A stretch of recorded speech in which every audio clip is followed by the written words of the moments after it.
Hello दोस्तों, welcome to NR classes. आप सभी को स्वागत है अपने यूट्यूब चैनल एनआर क्लासेज में। मैं नीतीश कुमार। हमसे यहाँ पे अभी की वीडियो में बात करेंगे क्लास 10th के संस्कृत का ऑब्जेक्टिव सवाल जो कल आपको एग्जाम होने वाला है उसका सब देखेंगे। प्रत्येक चैप्टर का 10-10 सवाल यहाँ पर लगाएंगे, ठीक है। और उस सवाल का हम ऑप्शन भी देंगे और ऑप्शन देने के बाद 1-2 सेकेंड समय भी लेंगे और आप उसका आंसर आप अपने मन में दीजिएगा, ठीक है। क्या वो याद है या याद नहीं है। मन होगा कमेंट भी करेंगे, वो तो बात अलग हुआ, लेकिन आप अपना आंसर अपने मन में देंगे, अपने आप से बात करेंगे और अपने आप में सोचेंगे कि हमें कितना दम है, हम कितना तैयार हैं एग्जाम को लेकर के, ठीक है। जो कल एग्जाम होने वाला है क्लास 10th का है। हाँ, ये वीडियो चाहे वो फर्स्ट रेटिंग के बच्चों का हो या क्लास सेकेंड का हो, ठीक है। क्योंकि देखिए बुक तो एक ही है ना, तो उसको क्या होगा, सवाल एक ही बच्चे थोड़ी एक सवाल के बाद ये सेकेंड का आएगा फर्स्ट का आएगा। ये वीडियो दोनों बच्चों के लिए, जो फर्स्ट में एग्जाम देंगे, जो सेकंड में एग्जाम देंगे, दोनों के लिए फायदेमंद होगा, ठीक है। तो चैनल पर नए हैं तो सब्सक्राइब करके घंटे ऑन कर देंगे और अपने मित्रों को शेयर कर देंगे ताकि हर बच्चों का भला हो सके। कल का एग्जाम संस्कृत एक बहुत बड़ा विषय होता है जो आपके लिए, जो आपको पास करने में बहुत ज़्यादा मदद करता है। तो उसमें यहाँ पर प्रत्येक चैप्टर का 10-10 सवाल देखते हैं। तो आइए शुरू करते हैं बिना टाइम वेस्ट किए हुए, और दोनों का फर्स्ट सेकंड दोनों को देखेंगे, ठीक है। और हाँ, हम ऑप्शन देंगे, आपका समय भी देंगे, आपका अपना आंसर आपको खुद अपने मन में देना है, ठीक है। आपको कितना याद है, याद नहीं है जो भी, ठीक है। चलिए, और एग्ज़ाम के बाद कमेंट करिएगा कि सर यहाँ पे आपको क्या पढ़ना है, ठीक है। क्लास 10th का पढ़ना है कि 12th का पढ़ना है, ठीक है। कोई बच्चों का बोर्ड हो, हर बोर्ड के बच्चों को यहाँ तैयार कराएंगे। तो आपको कमेंट आना चाहिए कि आप क्या पढ़ना चाहते हैं हमसे, वो कमेंट करिए, ठीक है। हर चीज़ पढ़ाएंगे जाएंगे आपको। चलिए हम यहाँ पर देखते हैं संस्कृत का पाटलिपुत्र चैप्टर, ठीक है। सो देखेंगे पाटलिपुत्र का 10 क्वेश्चन देखेंगे। हम सब क्या देखेंगे ना कि हर चैप्टर का 10-10 क्वेश्चन ही देखेंगे, ठीक है। तो 150 सवाल आपको हो जाएगा। उसके बाद आपको तो यहाँ से पास होना आसान हो जाता है, ठीक है। तो और मित्रों को शेयर करके घंटे कॉल कर देंगे। सवाल 1 है, मेगा अस्थनीज पटना किसके समय में आया था। ऑप्शन ए अशोक के समय में, बी मुगल वंश काल के समय में, सी चंद्रगुप्त मौर्य के समय में, या डी अंग्रेजों के समय में। आपको बताना है कि मेगा अस्थनीज पटना किसके समय में आया था। तो इसका सही आंसर क्या हो जाएगा, चंद्रगुप्त मौर्य के समय में। सवाल 2 आइए, पटना में कमोदी महोत्सव कब मनाया जाता था। ऑप्शन ए में गुप्त वंश काल में, बी मुगल वंश काल में, सी अशोक के समय में, या डी अंग्रेजों के समय में। तो आपको क्या करना है, अपना आंसर मन में खुद सोचिए, ठीक है। आपको याद है या याद नहीं है, अपने मन से बात कीजिए आप। तो आइए चल देखते हैं आंसर क्या है कि पटना में कमोदी महोत्सव जो होता था वो गुप्त वंश काल में मनाया जाता था, ठीक है। सवाल अगला आइए, कहता है कि पटना का इतिहास कितना वर्ष पुराना है। ऑप्शन ए में 25 वर्ष, बी में 2000 वर्ष, सी में 1500 वर्ष, या डी में 1000 वर्ष। तो इस आंसर को लेकर के ना बहुत सारे बच्चों का कंफ्यूज होता है, ठीक है। कोई 2500 बोलते हैं, कोई 1500 बोलता है, लेकिन जो आपको किताब में जो दिया गया है, जो पठित है ना, पठित पाठ के आधार पर आपको लगाना है। तो यहाँ पे क्या होगा इसका आंसर 1000 वर्ष, यानी पटना का क्या है जी, पटना का इतिहास 1000 वर्ष पुराना है। ऑप्शन डी सही है। सवाल अगला आइए, यूनान का राजदूत कौन थे। ऑप्शन ए फहान, बी में हेनसांग, सी में मेगास्थनीज, डी में इतिसांग। तो कौन होगा, मेगास्थनीज, ठीक है। सवाल अगला आइए, कमोदी महोत्सव किस ऋतु में मनाया जाता था। ऑप्शन ए बसंत ऋतु, वर्षा ऋतु, ग्रीष्म ऋतु और शरद ऋतु में। तो क्या होगा, कमोदी महोत्सव है ना पटना में शरद ऋतु में मनाया जाता था, ठीक है। सवाल अगला आइए, बुद्ध के समय में पटना का नाम क्या था। ऑप्शन ए में पाटलिपुत्रम, पाटलीग्राम, कुसुमपुरम या पुष्पुरम। तो क्या होगा इसका सही आंसर, ऑप्शन बी होगा पाटलीग्राम, ठीक है। सवाल आगे आइए, है ना, कहता है कि पाटलिपुत्र किस राज्य की राजधानी है। ऑप्शन ए में बिहार, बी में उत्तर प्रदेश, सी में मध्य प्रदेश, डी में आंध्र प्रदेश। तो कब होगा, कौन होगा इसका सही आंसर, बिहार है ना। चलिए इस पाठ का देखते हैं लास्ट सवाल, फिर आगे बढ़ते हैं। कहता है कि किसके शासन काल में पाटलिपुत्र की शोभा तथा रक्षा व्यवस्था अति उत्कृष्ट थी। मतलब बहुत बढ़िया था, किसके काल में पटना का रक्षा व्यवस्था बहुत बढ़िया था। ऑप्शन ए अशोक के समय में, बी चंद्रगुप्त मौर्य के समय में, सी बुद्ध और ये डी समुद्रगुप्त के समय में। तो कब, चंद्रगुप्त मौर्य के समय में क्या था, पटना की रक्षा व्यवस्था और शोभा बहुत बढ़िया था, ठीक है। तो ये था किसका पाठ का, पाटलिपुत्र वैभव का। आइए आगे देखते हैं आलस कथा पाठ का, ठीक है। इससे भी 10 सवाल आएंगे, यहाँ पर देखते हैं 10 सवाल, और सवाल को ठीक लगाएंगे, आपको हमारे में आंसर देना है। और वीडियो अच्छा लगे तो मित्रों को शेयर करके घंटे कॉन कर देंगे। सवाल कहता है कि आलसशाला में आग लगाने पर भी कितने लोग नहीं भागे। ऑप्शन ए में 3, बी में 5, सी में 4, डी में 6। तो आपको बताना है कि आलसशाला में आग लगने पर कितने लोग नहीं भागे थे। तो आप इसका पाठ पढ़ चुके होंगे, है ना। तो कितना, 4 लोग नहीं भागे थे, ठीक है। चलिए, कहता है सवाल 2, संसार में बच्चों का सच्चा रक्षक कौन है। माता, पिता, भाई, बहन। तो संसार में बच्चों का सबसे बड़ा रक्षक कौन है जी, तो माता है। सवाल अगला है, आलस कथा पाठ के रचयिता कौन है। ऑप्शन ए में कालिदास, बी में विद्यापति, सी में विष्णु शर्मा, या डी में नारायण पंडित। तो आपको क्या बताना है कि आलस कथा पाठ के रचयिता यानी लेखक कौन है। तो कौन होगा, बी, है ना, विद्यापति जी हैं, ठीक है। सवाल अगला, ये बृहस्पति कौन था। मिथिला का राजा, मिथिला का मंत्री, मिथिला का राजकुमार, या मिथिला का संतरी। तो कौन था, मिथिला का मंत्री, है ना। चलिए, सवाल अगला, ये आलसशाला में आग क्यों लगाई गई। आलसियों को भगाने के लिए, आलसियों की परीक्षा करने के लिए, आलसशाला की संपत्ति को हड़पने के लिए, या डी में इनमें से किसी के लिए नहीं। तो आलसशाला में आग क्यों लगाया गया था, क्यों, आलसियों की परीक्षा लेने के लिए, है ना। ऑप्शन बी सही है, ठीक है। आगे आइए, कहता है कि आलस कथा पाठ किस ग्रंथ से संग्रहित है। ऑप्शन ए में काव्य मीमांसा, पुरुष परीक्षा, पंचतंत्र, या हितोपदेशी। तो आलस कथा पाठ किसे लिया गया है, पुरुष परीक्षा से लिया गया, ठीक है। ऑप्शन बी सही होगा। कहता है सवाल अगला, क्या है ना, कि आलसी पुरुष कितने थे। ऑप्शन ए में 2, 3, 1, 4। तो कितना था, 4 थे, है ना। ऑप्शन डी सही होगा। सवाल आगे आइए, आलस कथा पाठ में किस दोष का वर्णन किया गया है। ऑप्शन ए में अर्थ, बी में धर्म, सी में आलस, डी में कोई नहीं। तो किसका, आलस कथा में आलस दोष का वर्णन किया गया, ठीक है। चलिए, सवाल अगला आइए,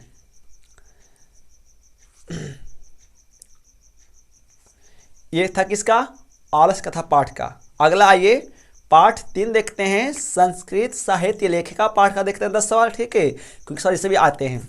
तो आइए, सवाल 1 है, याज्ञवल्क्य ने आत्म तत्व की शिक्षा किसको दी थी। ऑप्शन ए में मैत्रेयी को, बी में गार्गी को, सी में सुलभा को, या डी में राम है ना, राम भद्राम्बा को।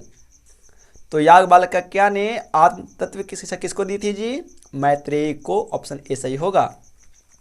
सवाल 2 आइए, सरशुक्ला सरस्वती किसने कहा है। याज्ञवल्क्य ने, बाणभट्ट ने, जनक ने, या दांडी ने। तो किसने कहा है, दांडी ने, है ना। ऑप्शन डी सही होगा। सवाल अगला ये, गंगा देवी का समय क्या है, यानी गंगा देवी किस समय के कवित्री थे, ठीक है, या ऋषि मुनि जो होंगे। ऑप्शन ए में 14वीं सदी, बी में 8वीं सदी, सी में 9वीं सदी, या डी में 12वीं सदी। तो कब के थे, है ना, 14वीं सदी के, ठीक है। सवाल आगे आइए, आधुनिक काल की सांस्कृतिक कवित्री कौन है। ऑप्शन ए में तिरुलंबा, विजयरका, सुलभा, या पंडिता क्षमा राव। तो आधुनिक काल के संस्कृत में सबसे लोकप्रिय कवित्री कौन है, पंडिता क्षमा राव, है ना। ऑप्शन डी सही है। सवाल अगला आइए, ऋग्वेद में कितनी मंत्र दर्शन 32 का उल्लेख है। पंच, चतुर्विंशति, विसंति, या चतुर्विंशति। तो कितना, चतुर्विंशति मतलब कितना, 24, है ना, 24 का, ठीक है। सवाल अगला आइए, याज्ञवल्क्य की पत्नी कौन थी। ऑप्शन ए में मैत्रेयी, बी में सुलभा, सी में देवकुमार का, या डी में रामद्रंभा। तो कौन था जी, मैत्रेयी। ऑप्शन ए सही है, ठीक है। चलिए आगे आइए, महाभारत में किसका लेखिका का उल्लेख मिलता है। गार्गी का, मैत्रेयी का, सुलभा का, या यमी का। तो किसका मिलता है, सुलभा का मिलता है, ठीक है। चलिए आगे आइए, कहता है कि मधुर विजयम महाकाव्य की रचना किसने की। तो पुष्प दीक्षित, तिरुलंबा, गंगा देवी, या पंडिता क्षमा राव। यानी मधुर विजयम काव्य रचना किसने किया था, गंगा देवी ने किया था, ठीक है। चलिए आगे आइए, इस पाठ का देखते हैं लास्ट सवाल, फिर आगे बढ़ते हैं। याज्ञवल्क्य ने अपनी पत्नी को किसकी शिक्षा दी, नीति की, धर्म की, अर्थ की, या आत्म तत्व की। तो क्या दिया था जी, आत्म तत्व की शिक्षा दी।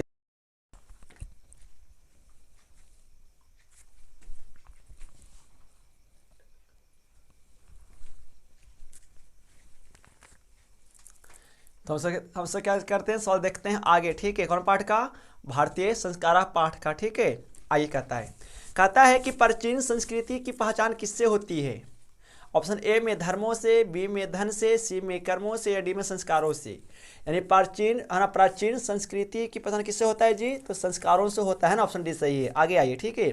कहता है कि जन्म पूर्व संस्कार कितने हैं, यानी जन्म से पूर्व संस्कार कितना होता है। ऑप्शन ए में 60, बी में 5, सी में 1, डी में है ना 3, मतलब 3, ठीक है। तो कितना होता है जी, जन्म से पूर्व 3 संस्कार होते हैं ना, ऑप्शन डी सही होगा, ठीक है। आगे आइए, कहता है सवाल अगला कि शैशव अवस्था के संस्कार कितने हैं। ए में 5, बी में 3, सी में 4, डी में 60। यानी शैशव मतलब बाल अवस्था में कुल संस्कार कितना होता है जी, तो 60 यानी 6 है ना, ऑप्शन डी सही है, ठीक है। आगे आइए, कहता है कि है ना भारतीय संस्कार कितने हैं। ऑप्शन ए में 24, बी में 20, सी में 18, डी में 16। तो कितना है, 16 है ना कुल, मतलब हमारे देश में कुल कितना है, 16 संस्कार है ना, ऑप्शन डी सही होगा, ठीक है। चलिए आगे आइए, कहता है कि संस्कारों को कितना भागों में बांटा गया है। ऑप्शन ए में 2, बी में 4, सी में 5, डी में 6। तो कितना, ऑप्शन सी सही है ना, 5 भागों में, यानी कुल संस्कार 16 और 16 संस्कारों को 5 वर्गों में रखा गया, ठीक है। जन्म से पूर्व, शैशव अवस्था है ना, और फिर क्या है, फिर है शिक्षा की अवस्था है ना, फिर क्या होगा विवाह की अवस्था, फिर क्या होगा अंत्येष्टि मतलब लास्ट संस्कार, ठीक है। यानी 5 संस्कार से, यानी 5 संस्कार में कुल 16 संस्कार आ जाता है, ठीक है। चलिए आगे आइए, कहता है कि शिक्षा संबंधी संस्कार कितने हैं। ऑप्शन ए में 2, बी में 3, सी में 5, डी में 6। तो कितना, कुल 5। बचपन में 6 संस्कार, लेकिन शिक्षा की अवस्था में कुल कितना, 5 संस्कार, ठीक है। याद रखेंगे, ऑप्शन सी सही होगा। कहता है सवाल अगला कि गृह अस्थ संबंधी में, यानी जब कोई मनुष्य गृह संबंधी प्रवेश कर जाता है, जब वो अपने एक है ना, जब वो अपना गृह जीवन जीने लगता है, तो उसमें कुल कितने संस्कार होते हैं। ऑप्शन ए में 1, बी में 3, सी में 5, डी में 6। तो कुल कितना, गृह अस्थ जीवन में कुल 1 संस्कार है, और वो क्या है, विवाह संस्कार, ठीक है। ऑप्शन ए सही है। सवाल अगला है ना, कहता है कि वे आप मरणोपरांत संस्कार कितने हैं, यानी मरने के बाद कुल संस्कार कितना होता है। ऑप्शन ए में 1, बी में 3, सी में 5, डी में 6। तो कुल कितना, मात्र 1 संस्कार, और वो क्या है जी, अंत्येष्टि का संस्कार है, ठीक है। याद रखिएगा। तो ये हो गया किसका, संस्कार, भारतीय संस्कार पाठ का, ठीक है। आगे आइए, अब देखते हैं अगला चैप्टर, जिसका नाम क्या है, क्रमवीर कथा, और इसका 10 सवाल देखते हैं, ठीक है। पूरे वीडियो को शॉर्ट डालेंगे इसमें। तो आइए देखते हैं भिक्कन टोला चैप्टर का सवाल नंबर 1। कहता है कि भिक्कन टोला किस प्रांत में है, यानी किस क्षेत्र में है। ऑप्शन ए में बिहार, बी में उत्तर प्रदेश, सी में मध्य प्रदेश, डी में राजस्थान। तो कहाँ है भिक्कन टोला, ऑप्शन ए सही है ना, मतलब बिहार में, ठीक है। आगे आइए, सवाल अगला है, क्रमवीर कथा समाज के किस वर्ग की कथा है। ऑप्शन ए में धनी, बी में दलित, सी में कुलीन है ना, डी में अल्पसंख्यक। तो क्रमवीर क्या था, एक दलित समाज का लड़का था, है ना, ऑप्शन बी सही होगा। सवाल अगला है, भिक्कन टोला देखने कौन आए थे। ऑप्शन ए में शिक्षक, बी में राजनेता, सी में छात्र, या डी में धार्मिक नेता। तो भिक्कन टोला को है ना शिक्षक देखने के लिए आए थे, ऑप्शन ए सही होगा, ठीक है। आप सब पढ़े होंगे चैप्टर को, तो मालूम होना चाहिए, याद रखेंगे। सवाल अगला है कि क्रमवीर कहाँ का रहने वाला था। ऑप्शन ए में भिक्कन टोला, बी में जीवन टोला, सी में रामा टोला, या डी में रोहन टोला। तो कहाँ का, भिक्कन टोला के रहने वाला था, ठीक है। चलिए सवाल आगे देखते हैं। कहता है क्या ना कि क्रमवीर कौन था। ऑप्शन ए में राम प्रवेश राम, जितेंद्र राम, बलराम, या जयराम। तो कौन था जी, राम प्रवेश राम, है ना, ऑप्शन ए सही है, ठीक है। कहता है अगला कि लक्ष्मी किस प्रकार की व्यक्ति के पास आती है। ऑप्शन ए में बलवान के पास, ज्ञानवान के पास, धूर्त के पास, या उद्योगी के पास। तो किसके पास, उद्योगी के पास आता है, ठीक है लक्ष्मी, ठीक है। तो अब आते हैं, देखते हैं अगला पाठ स्वामी दयानंद का, है ना, और उसका सवाल देखते हैं, ठीक है। कहता है कि स्वामी दयानंद के बचपन का क्या नाम था। ऑप्शन ए में शंकर, बी में शिव शंकर, सी में मूल शंकर, डी में उमा शंकर। तो क्या था, स्वामी दयानंद के बचपन के क्या नाम था जी? शिव शंकर नहीं, क्या था? मूल शंकर है ना। ऑप्शन क्या होगा सही? सी, याद रखिएगा। सवाल अगला है कि स्वामी दयानंद का जन्म कब हुआ था? ऑप्शन ए में 1844, बी में 1824, सी में 1842, डी में 1924। तो कब हुआ था? ऑप्शन 20 सही, 1824 ईस्वी में, याद रखिएगा। ठीक है, चैनल पे नए हैं तो सब्सक्राइब कर देंगे, घंटी ऑन कर देंगे और अपने मित्रों को वीडियो शेयर कर दीजिएगा। ठीक है, ताकि उनका भी कल एग्जाम अच्छे से जाए। क्योंकि देखिए हम सब कहा गया है ना कि एकता में क्या है? बल है ना। हम सबको हर बच्चों को देखना है, ये नहीं कि अपने बारे में सोचना है। ठीक है, हमारा देश क्या कहता है कि एकता में ही बल है, यानी एकता में अनेकता है। ठीक है, हम सब एक होकर जब लड़ेंगे, समाज से सब पढ़ लिख कर जाएंगे ना, तो हम सब हर दुनिया से आगे निकल जाएंगे हमसे। ठीक है, और हमारा बिहार का नाम होगा। इसलिए वीडियो को शेयर करके अपने मित्रों को बताएंगे। ठीक है, क्योंकि हर लोगों को मदद करना हमारा एक भारतीय पहचान है, हमारे एक संस्कार है माता पिता क्या कि हम संस्कार करते हैं हर बच्चों का। एक हर आदमी का हमसे भला करना चाहिए, हमारे देश का और साथ में हमारे माता पिता के संस्कार है। अगला ये कहता है कि स्वामी दयानंद का जन्म किस ग्राम में हुआ था? ऑप्शन ए में झंकारा, बी में टंकारा, सी में लंकारा, डी में अंकारा। तो कहाँ हुआ था? टंकारा नामक ग्राम में हुआ था। ठीक है, चलिए कहता है अगला कि आर्य समाज की स्थापना कब हुई थी? ऑप्शन ए में 1985, बी में 1875, सी में 1705, डी में 1930।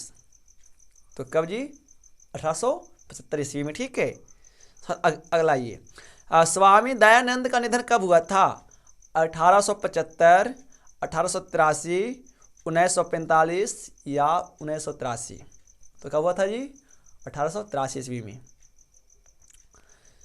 सवाल अगला ये कहता है ना कि कहता है क्या सत्यार्थ प्रकाश किसकी रचना है? ऑप्शन ए में स्वामी दयानंद, बी में राधाराम मोहन राय, है ना, सी में पंडित राम स्वरूप ओझा, डी में गणेश ओझा। तो किसका है? स्वामी दयानंद का। ठीक है, तो ये हो गया। अगला आइए देखते हैं व्याघ्र पथिक कथा चैप्टर का। ठीक है, उसमें देखिए क्या होता है।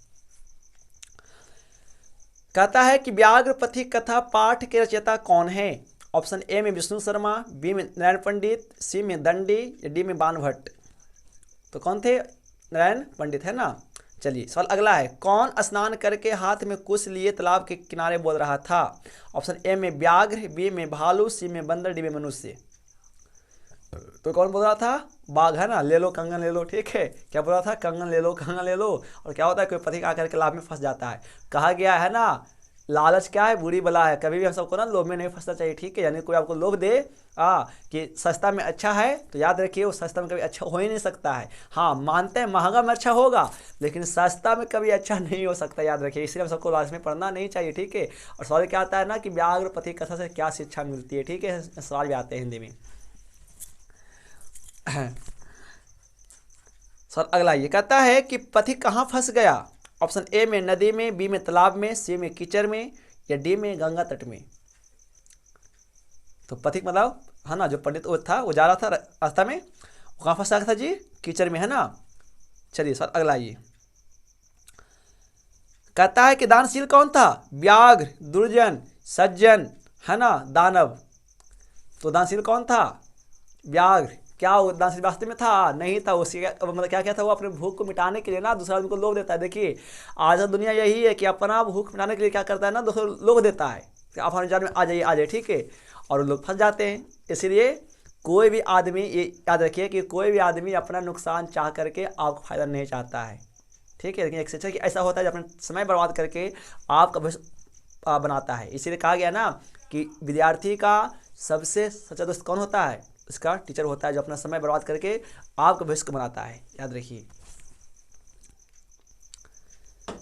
तो अगला यह गया है व्याघ्र पथिक कथा किस ग्रंथ से लिया गया है? ठीक है, ऑप्शन ए में पंचतंत्र, तो है ना रहने दीजिए। तो मिलते हैं अगले वीडियो में, और आप वीडियो को है ना कमेंट कीजिएगा वीडियो का कितना सही ठीक लगाते हैं, और मित्रों को शेयर कीजिएगा। ठीक है, तो चैनल पर नए हैं तो सब्सक्राइब कर देंगे, बेल घंटे को ऑन कर देंगे। Thanks for watching. जुड़े रहिए क्लासेस के साथ। मिलते हैं अगले वीडियो में।